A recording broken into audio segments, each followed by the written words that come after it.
आप सभी को जय मसीह की। अभी हम लोग क्लास में आगे बढ़ेंगे। आज की सुबह एक बार फिर से हम उत्पत्ति की किताब उसका 8वां अध्याय उसका 7वां पद से आगे हम पढ़ना आरंभ करेंगे। जबकि हम अब उन दिनों में पहुंच चुके हैं जब जल स्तर गिर रहा है और उसके बाद में नूह की जो अब तलाश है सही भूमि की, सही जगह की, हम उसको अब देख रहे हैं। एक कौवा उड़ा दिया, किसने? नूह ने।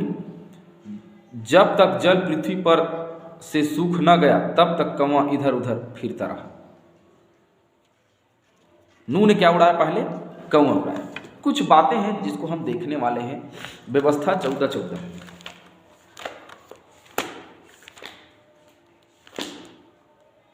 ये बहुत ही सिंपल सा वचन है, कोई बहुत बड़ी चीज़ नहीं है, लेकिन फिर भी हम देखते हैं।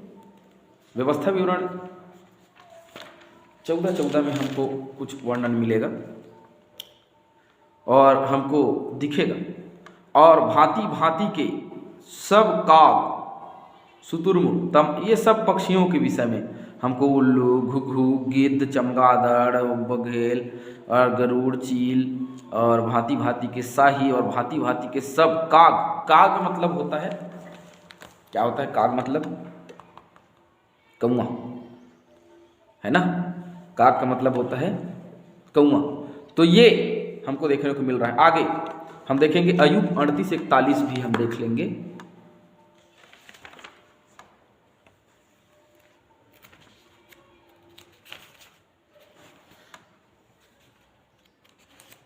कौवा का वर्णन हमको बहुत जगह मिला है। इलिया के दिनों में भी हमको देखते हैं कि कौवा रोटी लेकर के इलिया के लिए आया था और कौवा का ही वर्णन हमको मिलता है। और रोटी और मांस का टुकड़ा अपने चोंच में दबा करके वो लेकर के आया करता था। अय्यूब 38:41।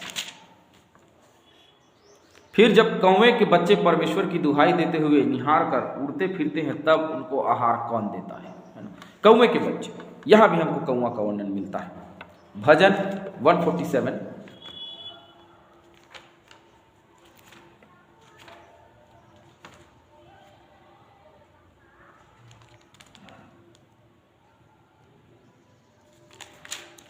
भजन 147:9। वह पशुओं को और कौवे के बच्चे को जो पुकारते हैं आहार देता है। कौवे के बच्चे को वो आहार देता है। यहाँ भी हमें कौवे के ऊपर में वर्णन मिलता है। यशायाह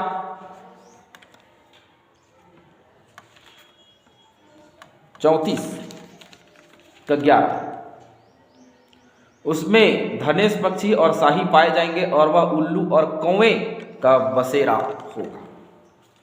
यहाँ भी हमको कौवे के विषय में मिलता है। तो नूह ने कौवा उड़ाया और जब तक जल न सूखा तब तक वो पृथ्वी पर जब तक वो जल न सूखा तब तक इधर उधर वो क्या होता रहा? फिरता रहा। 8वां पद। फिर उसने अपने पास से एक कबूतरी को भी उड़ा दिया कि जल भूमि पर से घट गया कि नहीं, क्योंकि कौवा नहीं लौटा। तो अब नूह सोचता है कि नहीं, अब कौवा नहीं लौटा तो मैं क्या करता हूँ, कबूतरी उड़ा दूं। उसने कबूतरी उड़ाया। अय्यूब 30:31।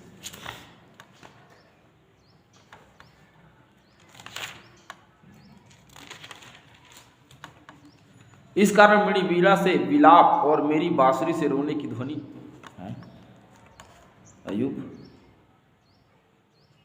31:31 तो है।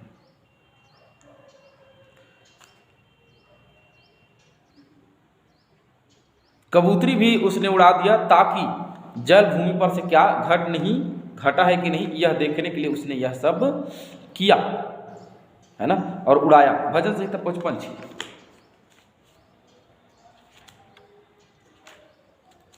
देखते हैं वहां क्या लिखा है। भजन 55:6।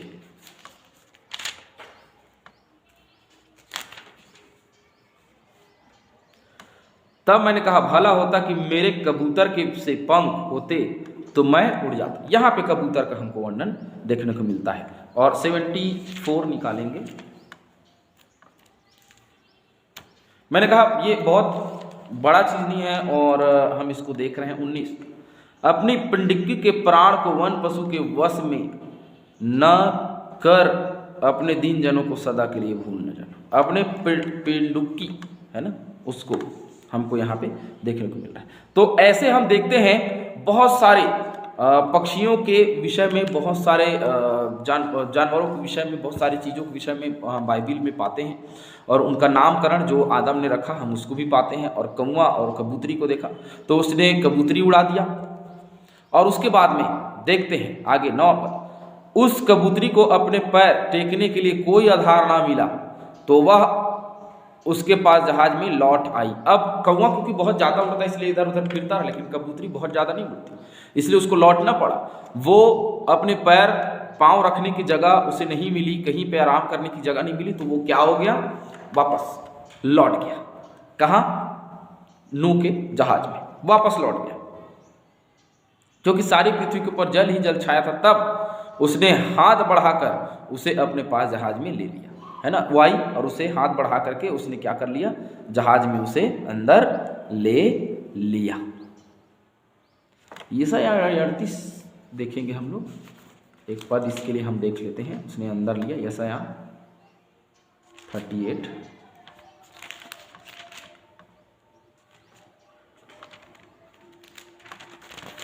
यशायाह 38 उसका 14, मैं सुबह बेने या सारस के समान च्यू च्यू करता, मैं पिंडुक के समान विलाप करता, मेरी आंखें ऊपर देखते देखते पथरा गई हैं। हे यहोवा, मुझ पर अंधेर हो रहा है, तू मेरा सहारा हो। पिंडुक कबूतर के लिए इस्तेमाल किया गया है। और बहुत सारे ऐसे वचन हैं जिसमें हमको इस्तेमाल किया हुआ दिखाई देगा। आगे हम पढ़ते हैं, क्योंकि अब उसने अंदर ले लिया, उसके बाद तब और 7 दिन तक ठहर कर उसने उसी कबूतरी को जहाज में से फिर उड़ा दिया। अब जिसको उसने अंदर लिया था, 7 दिन के बाद में 7 दिन और बीत गए, उसके बाद में उसने उसको फिर से उड़ा दिया और उसने उसे उड़ा दिया। और उसके बाद और कबूतरी सांझ के समय उसके पास आ गई, क्योंकि फिर से वही बात है कि सांझ के समय वापस आ गई। और वापस आई तो क्या देखा कि उसकी चोंच में जैतून का एक नया पत्ता है। जैतून का एक नया पत्ता। तो जैतून के वृक्ष का भी बड़ा ही महत्व है। हम देखते हैं जैतून का वृक्ष और उसके बाद में हम अंजीर का वृक्ष, इन सारी चीज़ों के बारे में देखते हैं। तो जैतून का, जलपाई का पत्ता, जैतून का पत्ता वो लेकर के आ गई। इससे नूह ने जान लिया कि जल पृथ्वी पर क्या हो गया है, घट गया। क्योंकि नया पत्ता तभी उगेगा जब वो क्या हो जाएगा, नया पत्ता तब उगेगा जब उसमें से पानी हट जाएगा। और वह उसने देखा कि जैतून का नया पत्ता उसके चोंच में दबा हुआ है ना, और वो लेकर के आती है, लौट आती है। अच्छा, कबूतर को या कबूतरी को संदेश वाहक के रूप में पुराने समय में इस्तेमाल किया जाता था। पुराने राजा महाराजाओं के समय में संदेश पहुंचाने के लिए इस्तेमाल किया जाता था और वो संदेश पहुंचाती थी। तो इससे साफ पता चलता है कि वह भी अपने मालिक के प्रति कितनी वफादार रहता था कबूतर जो है। और आज हम देख रहे हैं इस स्थिति में कि वह वापस गई और वहाँ से वो पत्ता लेकर के वापस नूह के जहाज में वापस वो लौट गई। कब? जब सांझ हुई तब। फिर उसने 7 दिन और ठहरकर उसी कबूतरी को उड़ा दिया और वह उसके पास फिर कभी लौटकर नहीं आई। एक बार फिर से उसे उड़ा दिया और 7 दिन बीते और 7 दिन के बाद उसने फिर उसे उड़ा दिया, क्योंकि वो लौट आई थी, जलपाई का जैतून का पत्ता लेकर के वो लौट आई थी। लेकिन बात ये हुआ था कि वो लौट आई, फिर जब उसने दोबारा उड़ाया तो वो कभी लौट के नहीं आई, क्योंकि उसको वहाँ रैन बसेरा मिल गया और वो वहाँ पे रहने लगा, इसलिए वो वापस उसके पास में नहीं आया। तब नूह की आयु 601 वर्ष के पहले महीने के पहले दिन, 601 वर्ष के पहले महीने के पहले ही दिन, मतलब 601 वर्ष पूरे हुए और उसका पहला महीना शुरू होने वाला है, उसके पहले ही दिन जल पृथ्वी पर से सूख गया, पूरी रीति से जल पृथ्वी पर से सूख गया। तब नूह ने जहाज की छत खोलकर क्या देखा कि धरती सूख गई है। उसने देखा, अब छत खोल करके देखा, क्योंकि अंदर ही उनका जीवन था। उसके बाद उसने छत खोल करके देखा तो क्या देखा कि बाहर में जल जो है वो क्या हो गया है, चारों तरफ वो सूख गया है। आगे और दूसरे महीने के 27वें दिन, किसके 601 वर्ष के दूसरे महीने के 27वें दिन को पृथ्वी पूरी रीति से सूख गई। अब पूरी रीति से सूख गई, कीचड़ रहा होगा, थोड़ा बहुत पानी भरा रहा होगा, अब वो भी सूख गई।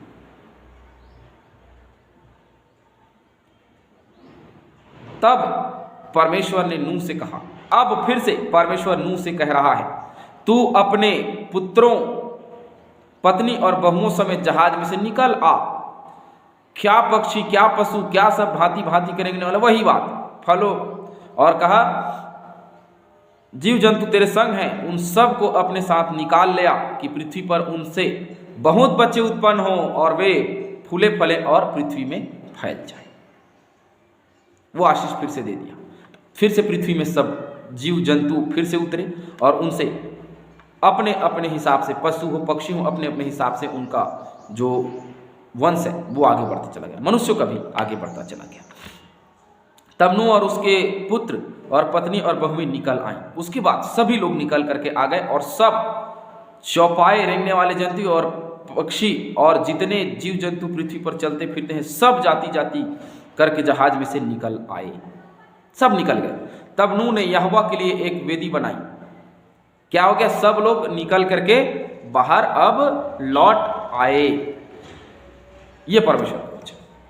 अभी हमने देखा बड़ा भयानक जल प्रलय 150 दिन तक लगातार चलता रहा। उसके बाद में धीरे धीरे करके परमेश्वर ने जल कम किया और उसके बाद में हम देखते हैं कि धीरे धीरे धीरे धीरे घटते घटते और 7 दिन, उसके बाद में कौवा उड़ाया, कौवा उड़ाने के बाद में कबूतरी उड़ाया, फिर कबूतरी उड़ाया तो वो जैतून का पत्ता लेकर के और फिर 7 दिन के बाद में उसको उड़ाया। ऐसे करते करते हम देख रहे हैं कि दूसरे महीने के 27वें दिन 600 वर्ष का हो गया। वो 600 वर्ष के दूसरे महीने का 17वां दिन 600वें वर्ष का, यहाँ पे 601 वर्ष हो गए। कितना दिन तक जल पृथ्वी पर रहा? अब गिनती करिए आप। 600वें वर्ष के दूसरे दिन, दूसरे महीने के 17वां दिन, और यहां यह कह रहा है कि 601 वर्ष, उसका एक महीना का 27वां दिन, एक महीने का दूसरे महीने का, यहां पे दूसरे महीने का 17वां, यहां पे दूसरे महीने का 27वां दिन। कितने दिन में? एक महीना, 1 साल 10 दिन में पृथ्वी पर से जल पूरी रीति से सूख गया और वे धरती पर उतर नहीं पाए। कितने दिनों में? 1 साल 10 दिन में वो पृथ्वी पर उतर नहीं पाए। इतने दिनों के अंतराल तक जल प्रलय चलता रहा, बड़ा ही भयानक है। 5 दिनों के बाढ़ में कितनी स्थिति बुरी हो जाती, लेकिन यहां तो पूरी दुनिया नष्ट हो गई और 1 साल 10 दिन तक जल जो है वो पृथ्वी पर और सूख गया पूरी रीति से। और फिर उसके बाद में उस जहाज में 110 दिन, 1 साल 10 दिन रहने के बाद वो जहाज से वापस निकले। प्रभु आप सभी को आशीष दे। आगे हम फिर से आगे बढ़ेंगे। प्रभु आशीष दे आप सभी को। जय मसीह की।